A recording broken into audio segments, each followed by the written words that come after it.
Rajkot marketing yard વિવિધ ખેત પાકની ભરપૂર આવક. માર્કેટિંગ યાર્ડમાં 1050થી વધુ વાહનોની આવક. પુષ્કળ આવક થતાં બેડી માર્કેટિંગ યાર્ડ વિવિધ જણસથી ભરાઈ.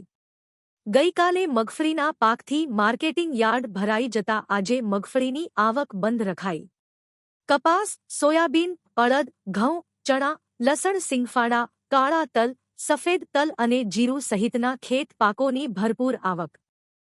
ગઈકાલે રવિવારે રાજકોટ માર્કેટિંગ યાર્ડમાં મગફળી તેમજ કપાસ અને બધી જણસીની ઉતરાઈ કરવામાં આવી હતી.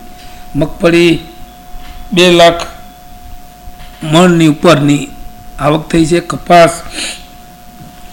16,000 મણ,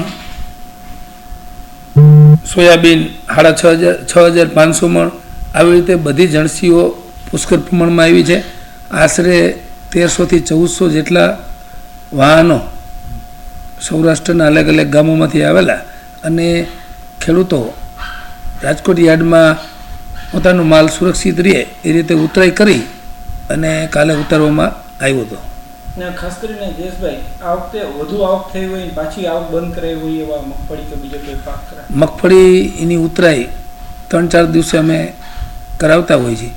મગફળીની પુષ્કળ આવક હોય એટલા માટે જે વધુ આવક થઈ ગઈ હોય એટલે એની 3 થી 4 દિવસ માટે જ્યાં સુધી એનું વેચાણ ન થાય ત્યાં સુધી જગ્યા ઉપલબ્ધ ન હોય તેથી અમે આવક બંધ કરતા હોઈએ. આ વખતે ભાવની શું સ્થિતિ?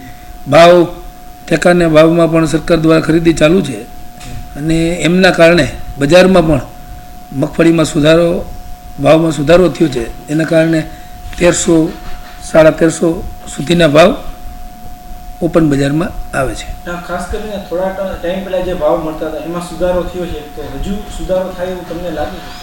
મગફળીની ગુણવત્તા પ્રમાણમાં ભાવ દિવસે ને દિવસે ટેકાના ભાવને આધારે સરકાર ખરીદી કરતી હોય ઊંચા ભાવથી, એટલે ખુલ્લા બજારમાં પણ વેપારીઓ સારો ભાવ આપી અને ખરીદી કરે છે.